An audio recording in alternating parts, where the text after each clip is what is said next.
హల్లెలూయా. క్రీస్తులో నా ప్రియ సహోదరి సహోదరుడా, ప్రభువులో మీరు ఆనందిస్తున్నారు, ప్రభువులో మీరు సంతోషంగా ఉన్నారని క్రీస్తులో నేను నమ్ముతున్నాను. మన కార్యక్రమములంతా దేవుడు ఆశీర్వదించి అనేకులను తాకుతున్నాడు, అనేకులు స్వస్థపరచబడుతున్నారు, అనేకులు సత్యవాక్యము చేత ఆదరింపబడుతున్నారు, అనేకులు బలపరచబడుతున్నారు, విశ్వాసంలో ధైర్యపరచబడుతున్నారు. మీరు అనేకులు మాతో ఫోన్స్ చేసి మీ యొక్క అనుభవాలు పంచుకుంటున్నప్పుడు నాలో చెప్పలేని ఆనందం నాలో కలుగుతుంది. దేవునికి మహిమ కలుగును గాక. ఆమేన్. హల్లెలూయా. ప్రియ సహోదరుడా, గత కార్యక్రమంలో మనం చూసాం, సత్యమును గ్రహించుడి, సత్యము మిమ్మును స్వతంత్రులుగా చేస్తుందని. నిజమైన ప్రియ సహోదరుడా, సత్యం అంటే ఏంటి? మన బైబిల్ గ్రంథం, సత్యమైన యేసు, ఈ సత్యవాక్యమైన యేసు, ఆ సత్యమైన యేసు ఈ లోకానికి మానవ రూపిగా వచ్చాడు. ఆదిలో వాక్యం ఉండెను, ఆ వాక్యమైన యేసు మానవ రూపిగా ఈ లోకానికి వచ్చునని మనం గ్రహించాము. ఆ వాక్యమైన యేసును మనం గ్రహించేటప్పుడు, ఆ వాక్యమైన యేసును, ఆ సత్యమైన యేసును మనం చూసేటప్పుడు యేసయ్య మనను విడుదల చేసే దేవుడుగా ఉన్నాడు అని మనం గ్రహించాం. గత కార్యక్రమంలో మనం చూసాం, పాపం ఒక మనిషిని దాసుడుగా చేస్తుంది అని మనం చూసాం. నిజమైన ప్రియ సహోదరుడా, పాపమునకు ఒక శక్తి ఉంది, పాపానికి ఒక బలం ఉంది. తద్వారా ఆ పాపం అనేది ఆ మనిషిని బంధించేస్తుంది. మీకు ఎగ్జాంపుల్ గా ఒక చిన్న కార్యాన్ని చెప్పాలని ఆశపడుతున్నాను. ఒకరోజు ఏం జరిగిందంట, ఒక వ్యక్తి ఒక ఏలూరు ప్రాంతం నుంచి విజయవాడ ప్రాంతానికి వెళ్లాలని ఆశపడి అతడు ప్రయాణం చేసే మధ్యలో సడన్ గా ఒక వింతైన సంభవాన్ని చూస్తే అక్కడ ఒక సాలె పురుగు అది చాలా అందంగా వలలుగా మంచిగా ఉయ్యాలు ఊగుతున్న వెంటనే ఈ వ్యక్తి అనుకున్నాడు, ఇదేంటి విచిత్రంగా ఉంది, ఉయ్యాలు ఊగుతుంది, బాగా వలగా ఉంది, చాలా చూడడానికి విచిత్రంగా ఉంది అని చెప్పి ఈ వ్యక్తి ఏం చేశాడు, బస్సు దిగి ఆ యొక్క సాలె పురుగును చూడడానికి దగ్గరికి వెళ్ళాడు. దగ్గరికి వెళ్ళిన తర్వాత ఆ యొక్క సాలె పురుగు ఆ యొక్క వేసిన ఆ యొక్క వలను చూస్తే చాలా విచిత్రంగా ఉంది. విచిత్రంగా ఉన్నప్పుడు దాన్ని చూస్తూ వచ్చాడు, ఎంత బాగుంది, అది ఒక ఉయ్యాలు లాగా ఊగుతూ చాలా సంతోషంగా ఉంది అని చూసి ఈ యొక్క వ్యక్తి అనుకున్నాడు, మనం కూడా ఈ ఉయ్యాల్లో ఊగితే బాగుంటుంది అని చెప్పి వెంటనే సాలిపురుగు అని చెప్పింది, నువ్వు ఎందుకు నన్నే చూస్తూ ఉన్నావు, ఈ ఉయ్యాల్లో ఊగాలనుకుంటున్నావా అని అడిగింది. ఆ వ్యక్తి అన్నాడు, అవును, నేను చాలా విశ్రాంతి లేనివాడినై ఉన్నాను, నాకు కొద్దిసేపు ఈ ఉయ్యాల్లో ఊగి తర్వాత నేను విజయవాడకి వెళ్తాను అని చెప్పి ఆ వ్యక్తి అన్నాడు. వెంటనే సాలిపురుగు చెప్పింది, రా ఈ ఉయ్యాల్లో కూర్చొని కొంతసేపు ఉయ్యాలు ఊగని చెప్పి అనింది. వెంటనే ఉయ్యాలు ఊగుతూ వచ్చాడు. ఈ సాలిపురుగు ఈ యొక్క ఉయ్యాలలో ఈ వ్యక్తి ఉయ్యాలు ఊగుతూ వచ్చాడు. ఈ ఉయ్యాలు ఊగుతున్న ఈ యొక్క వ్యక్తికి చాలా సంతోషం, మన జీవితంలో ఎంత ఆనందం అని చెప్పి అనుకుంటున్న సమయంలో ఈ సాలిపురుగు ఏం చేసిందో తెలుసా, ఈ యొక్క వ్యక్తిని ఆ యొక్క వలలతో కొంచెంగా కాళ్ళను బంధించడం ప్రారంభం చేసింది. ఈ వ్యక్తికి అది గ్రహించలేకపోతున్నాడు, ఈ వ్యక్తి దాన్ని చూడలేకపోతున్నాడు. కానీ తను బంధిస్తున్నది గ్రహించకుండా తాను ఆ ఉయ్యాల్లో ఊగుతూ వచ్చాడు. చివరికి ఆ సాలిపురుగు ఆ వ్యక్తిని పూర్తిగా బంధించేసింది, పూర్తిగా ఆవరించేసింది. తద్వారా ఆ వ్యక్తి ఆ యొక్క ఉయ్యాల్లో నుంచి దిగి రాలేని పరిస్థితుల్లో మార్చబడినాడు. తర్వాత ఈ వ్యక్తి అన్నాడు సాలిపురుగుతో, చాలు ఊపింది చాలు, ఉయ్యాలు ఊగింది చాలు, నేను విజయవాడకి వెళ్ళాలి అని చెప్పినప్పుడు ఆ యొక్క వ్యక్తి దగ్గర సాలిపురుగు అంది, నువ్వు ఏ విధంగా వెళ్ళగలవు అనింది. ఏ విధంగా వెళ్ళగలనా, నాకేమైంది, నేను వెళ్తానని చెప్పి ఉయ్యాలు దిగడానికి ప్రయత్నించాడు, కానీ దిగలేకపోయాడు. కారణం ఏంటని చూస్తే ఈ సాలె పురుగు ఎప్పుడైతే వీడు ఈ యొక్క ఉయ్యాల్లో కూర్చున్నాడో, ఈ సాలు పురుగు అల్లిన ఆ యొక్క వలలో కూర్చున్నాడో, ఎప్పుడైతే ఈ యొక్క ఉయ్యాలు ఊగుతూ సంతోషంగా వచ్చాడో ఆ సమయంలోని ఈ సాలు పురుగు ఏం చేసింది, ఆ వ్యక్తిని బంధించేసింది. ఆ బంధించేసిన బంధకము ద్వారా ఆ వ్యక్తి కిందకి దిగలేకపోయాడు. తద్వారా అతనికి విడుదల లేని పరిస్థితుల్లో ఏడుస్తూ ఉన్నాడు. అయ్యో, నేను గమ్యానికి చేరుకోవాలి, నాకు సమయం అయిపోతూ ఉంది, సాలెపురుగు నన్ను విడిచిపెట్టు, నేను వెళ్ళాలని కేకలు వేశాడు. అయినా సాలెపురుగు చెప్పింది, లేదు, నిన్ను విడవడానికా నిన్ను ఇక్కడికి చేర్చాను, నిన్ను విడవడానికా నా ఉయ్యాల్లో నిన్ను కూర్చొని పెట్టాను, నిన్ను విడవడానికా నేను ఇక్కడ కూర్చొని పెట్టి నిన్ను ఉయ్యాలు ఊపాను. లేదు, ఈ రోజు నేను నిన్ను బిర్యానీ చేసుకోబోతున్నాను, నీ కాళ్ళు చేతులు అన్నిటిని బంధించేశాను. ఇకపైన నువ్వు తప్పించుకోవడానికి ఏ మార్గము లేదు, ఇకపైన నీవు ఇక్కడ నుంచి వెళ్ళడానికి ఏ మార్గము లేదు, ఒక్క మార్గం కూడా నీకు లేదు. నిన్ను నేను ఈరోజు చంపి నిన్ను నేను ఈరోజు బిర్యానీగా చేసుకోబోతానని చెప్పి మాట్లాడేటప్పుడు ఆ వ్యక్తికి అర్థమయ్యింది, మనం ఇంత సంతోషంగా ఊపినిది దీనికేనా? మనల్ని చంపాలని, మన పాడు చేయాలని, మన పరిస్థితులను పాడు చేయాలని, మన జీవితాన్ని పాడు చేయాలని ఈరోజు సైతానుడు కూడా మనల్ని ఉయ్యాల్లో పెట్టి ఊగలాయించి ఉల్లాసముతో సంతోషముతో చేయిస్తున్నాడు. తద్వారా ఈ పాపమనే ఈ కార్యం, ఈ పాపమనే సంభవం మనల్ని కొంచెంగా బంధిస్తుంది. అందుకే ఈ యొక్క యోహాను పత్రికలో 8వ అధ్యాయంలో చెప్పబడి ఉంది, పాపం చేసే ప్రతివాడు పాపానికి దాసుడు, బానిసైపోతున్నాడు. అతడు పైకి రావాలనుకుంటున్నా రాలేకపోతున్నాడు. కారణం బానిస. ఎంతో మంది త్రాగుబోతులు, ఎంతో మంది వ్యభిచారులు, ఎంతో మంది పాపంలో బంధింపబడిన వాళ్ళు పాపంలో నుంచి పైకి రావాలని ఎన్ని తలచినా, ఎన్ని ఆలోచన చేసినా వారి వల్ల పైకి రాలేకపోతున్నారే. ఎందుకు ఆ విడుదల కలగలేకపోతుంది? కారణం ఒకటే, పాపం మిమ్మల్ని బంధించేసింది. సాలెపురుగు ఆ వ్యక్తిని బంధించినట్లు ఈ రోజు పాపం మిమ్మల్ని బంధించేసింది. సైతానుడు ఈ రోజు లోక ఆశలను ప్రేరేపించి మీ జీవితాన్ని బంధించేసింది. మీ జీవితాన్ని పాడు చేయాలని, మీ కుటుంబాన్ని పాడు చేయాలని మీ వ్యాధితో బంధించేసింది, సమస్యలతో బంధించేసింది. మీరు పైకి ఎగరకూడదని, పైకి రాకూడదని, మీరు ఆశీర్వదింపబడకూడదని, మిమ్మల్ని అణగదొక్కాలని సైతానుడు మిమ్మల్ని బంధించేసింది. ఒక శుభవార్త చెప్పనా? నీ బంధకాల నుంచి విడుదల చేయడానికే యేసయ్య వచ్చాడు.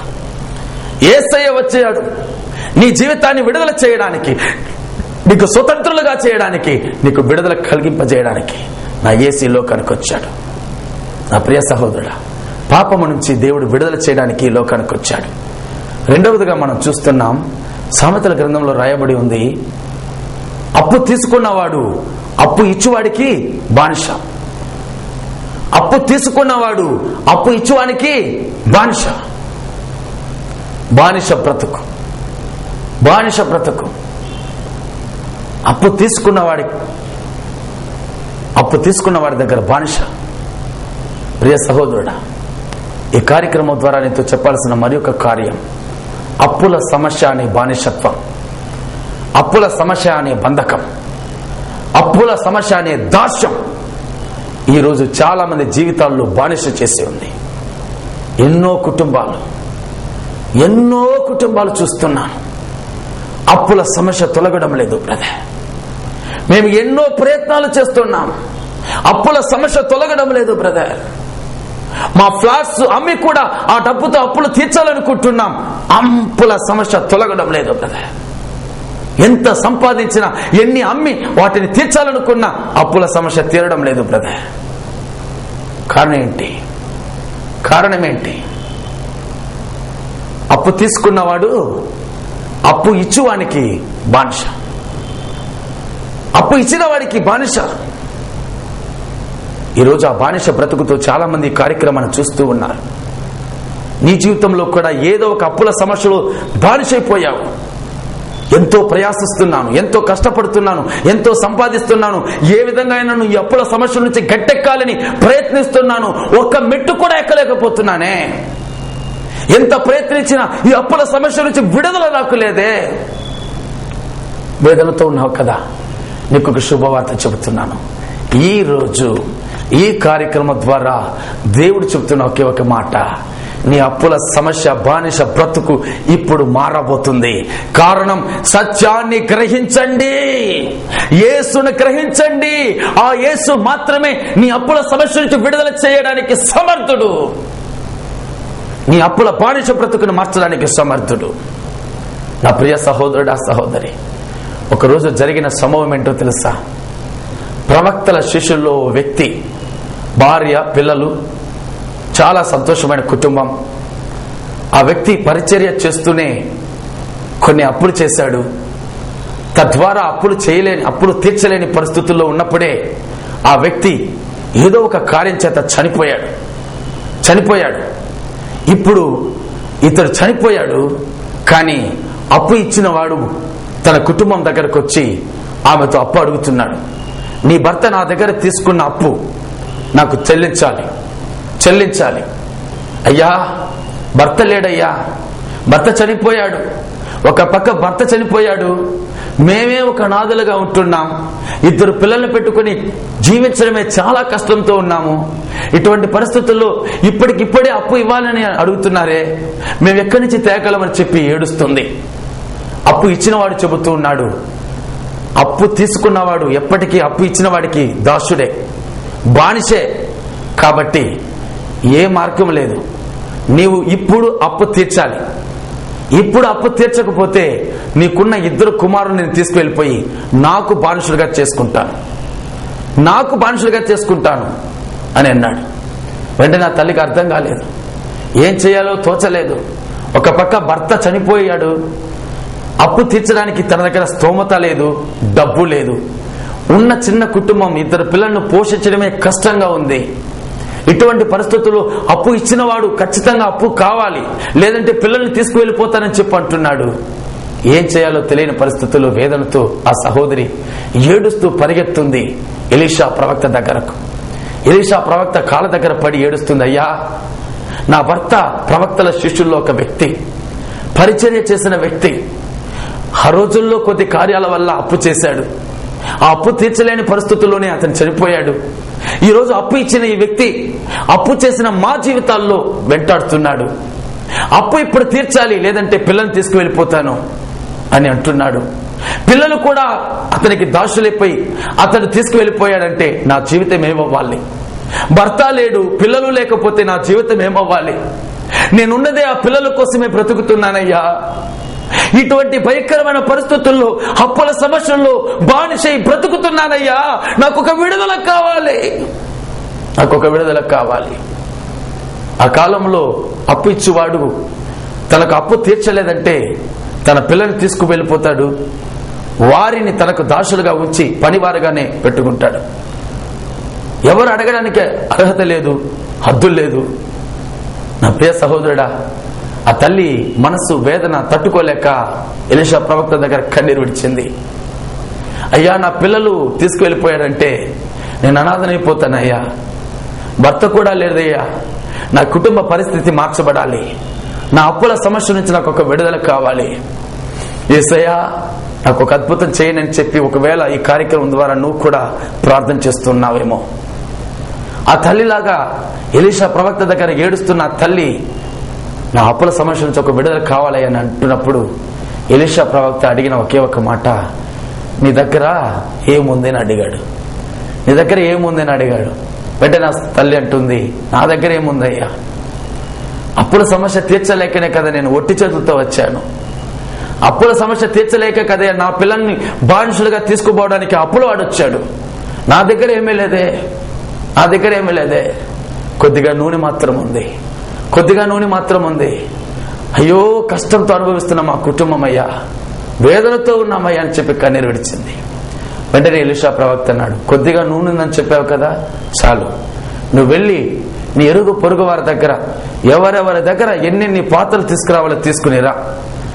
వెళ్ళి అన్ని పాత్రలు తీసుకుని వచ్చి నీ ఇంట్లో పెట్టు. ఆ కొద్ది నూనెను అన్ని పాత్రలో పోయి అన్నాడు. వెంటనే ఆ తల్లి పరిగెత్తుకుంటూ పోతుంది.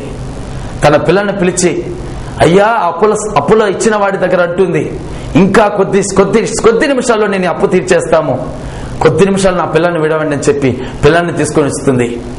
పిల్లలతో చెబుతుంది, ఇరుగు పొరుగు వారి దగ్గర అందరి దగ్గర ఉన్న పాత్రలంతా తీసుకురండి అని చెప్పి. తల్లి ఒక పక్క పరిగెడుతుంది, పిల్లలు ఒక పక్క పరిగెడుతున్నారు. నా ప్రియ సహోదరుడు, అప్పు ఇచ్చిన వాడు దూరంగా నిలుచుకొని చూస్తూ ఉన్నాడు. అప్పు తీర్చమని చెబితే వీళ్ళంటే ఆ ఇంటికి ఈ ఇంటికంతా వెళ్లి పాత్రలు తీసుకొని వస్తున్నారే. పాత్రలంతా తీసుకుని వచ్చి ఇళ్లలో పెడుతున్నారే, ఏం చేస్తున్నారని చెప్పి అనుకుంటున్నది. ఈ తల్లి పాత్రలన్నీ తీసుకుని వచ్చి తలుపులు వేసింది. తలుపులు వేసేసిన వెంటనే బయట ఉన్న వ్యక్తికి ఏంటి ఆలోచన, లోపల పాత్రలన్నీ తీసుకుపోయారు, ఏం చేస్తున్నారు, ఏంటి, ఏం జరుగుతుందని. వెంటనే కొద్దిగా నూనె మాత్రం ఉంది. ఆ నూనెని పోయడం ప్రారంభించింది. పాత్రలుగా పోయంగా పాత్రల్లో నింపబడుతుంది నూనె.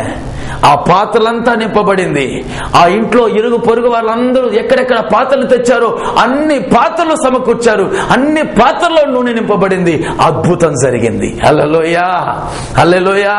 లోపల అద్భుతం జరిగింది. బయట ఉన్నవాడు అప్పుడు వాడు ఏంటి జరుగుతుందో తెలియని పరిస్థితుల్లో ఉన్నాడు. వెంటనే ఆమెకు చాలా సంతోషం. తలుపులు తెరిచి ఎలీషా ప్రవక్త దగ్గర అడుగుతుంది, అయ్యా ఏం చేయమంటారని. వెంటనే ఎలీషా ప్రవక్త అంటున్నాడు, ఆ నూనెనంతా అన్నిటిని అమ్మేసాయి. నీకు ఎంత అప్పు ఇవ్వాలో ఆ డబ్బును ఆడికి ఇచ్చేసాయి. మిగిలిన డబ్బు నీ జీవనాధారంగా పెట్టుకోని చెప్పాడు.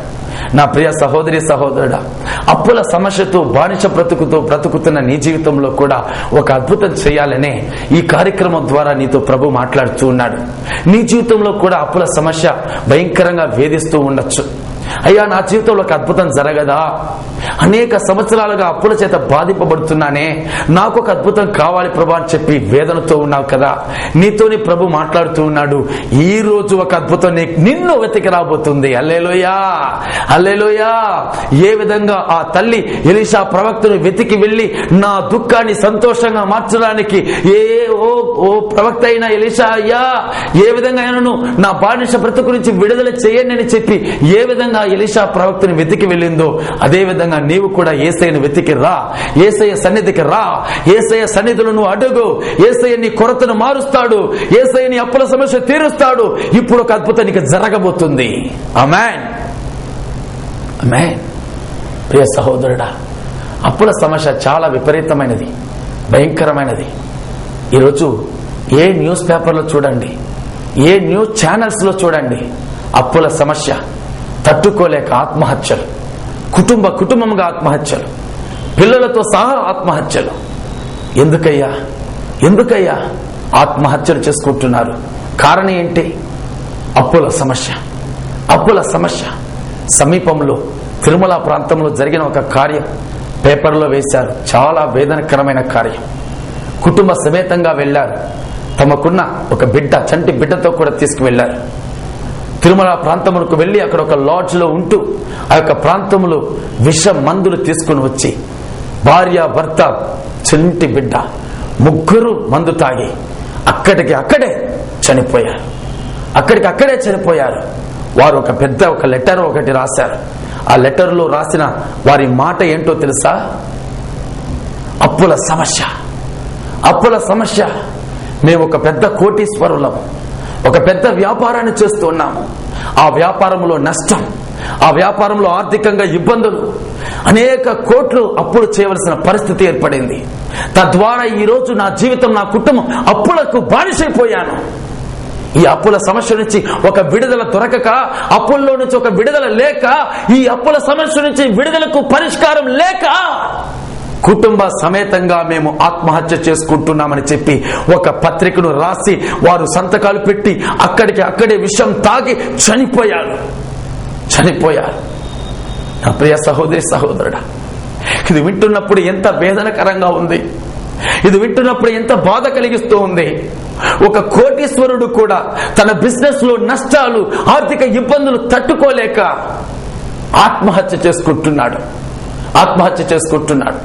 ఈ రోజు పేదవాడి పరిస్థితి అదే విధంగా ఉంది. అత్యున్నతమైన స్థాయిలో ఉన్న వాళ్ళు కూడా అదే పరిస్థితుల్లో ఉన్నారు.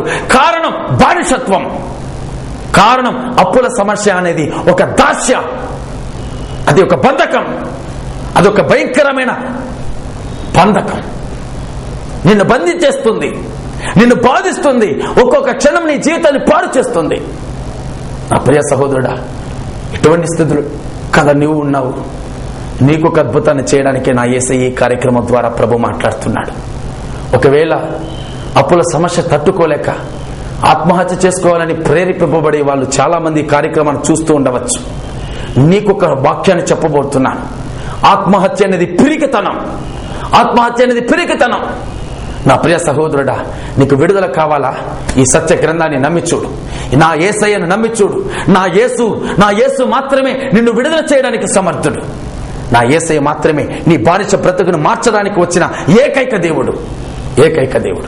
జరిగిన ఒక సంభవం, ఒక భయంకరమైన ఒక పెద్ద ధనవంతుడు ఆత్మహత్య చేసుకోవాలి, చనిపోవాలనుకున్నాడు. కారణం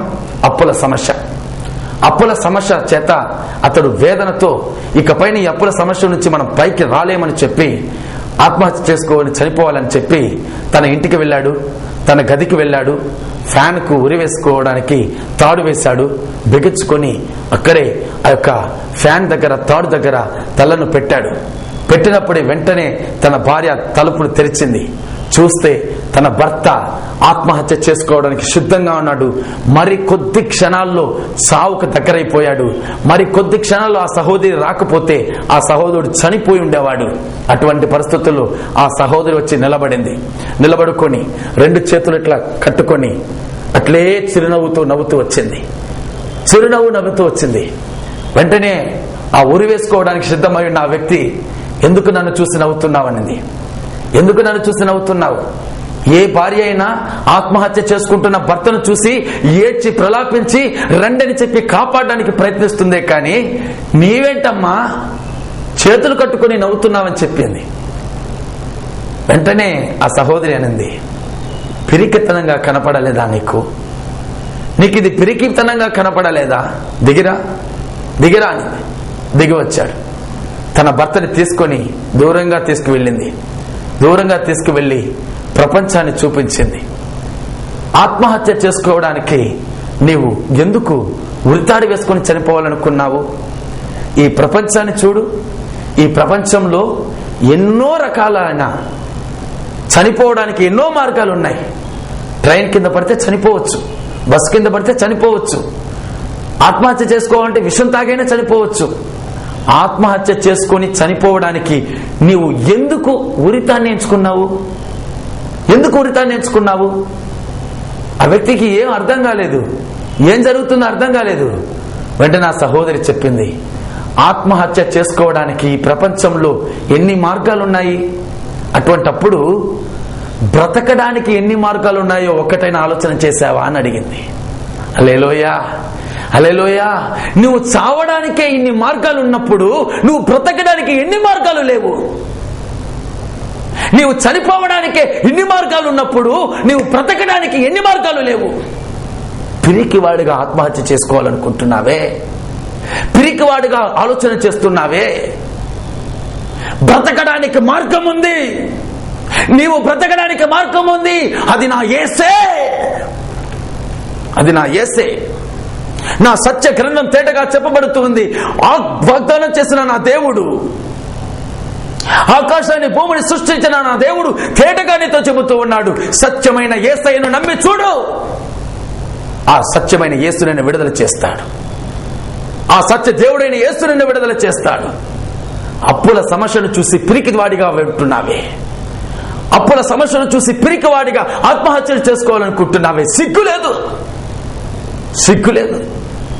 చనిపోవడానికి ఎన్నో మార్గాలు ఉన్నప్పుడు బ్రతకడానికి ఎన్ని మార్గాలు లేవు? నీతోనే ప్రభు మాట్లాడుతూ ఉన్నాడు.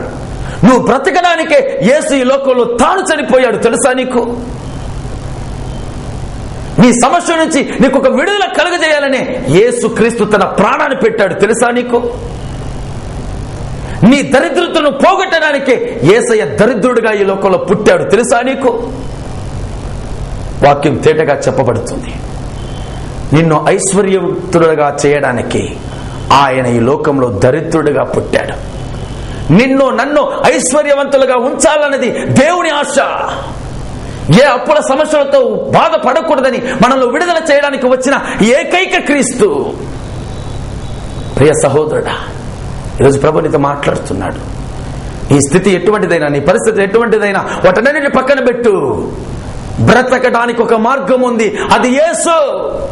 నా సత్య గ్రంథం, నా బైబిల్ గ్రంథం తేటగా చెప్పబడుతుంది. అప్పుల సమస్య అనేది ఒక మనిషిని బాధిస్తుంది, బానిస చేస్తుంది. ఆ బానిస బ్రతుకు నుంచి విడుదల చేయడానికే యేసు క్రీస్తు లోకానికి వచ్చాడు. నీ జీవితంలో ఉన్న సమస్య కూడా మారబోతుంది. ఎటువంటి పరిస్థితుల్లో నువ్వు ఉన్నావు నాకు తెలియదు, కానీ నీకు ఒక శుభవార్త చెబుతున్నా. నిన్ను విడిపించడానికి యేసు వచ్చాడు, నిన్ను రక్షించడానికి యేసు వచ్చాడు. భయపడకు.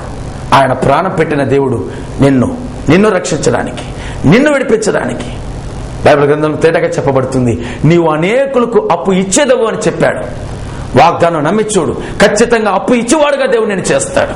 ఆమేన్, హల్లెలూయా. ఒక నిమిషం తలలు వంచి ప్రార్థిస్తామా. ఆకాశమును భూమిని సృష్టించిన నా పరలోకపు తండ్రి, యేసు క్రీస్తు నామమందు ఈ కార్యక్రమాన్ని చూస్తున్న ప్రతి వారి జీవితంలో పాపపు బానిసత్వంలో నుంచి, అప్పుల బానిసత్వంలో నుంచి ఇప్పుడు ఒక విడుదల కలుగునుగా యేసు నామములో అద్భుతం చేయండి. యేసయ్య నామములో తండ్రి, ఆమేన్. ప్రభు మిమ్మల్ని దీవించి ఆశీర్వదించును గాక. ఆమేన్.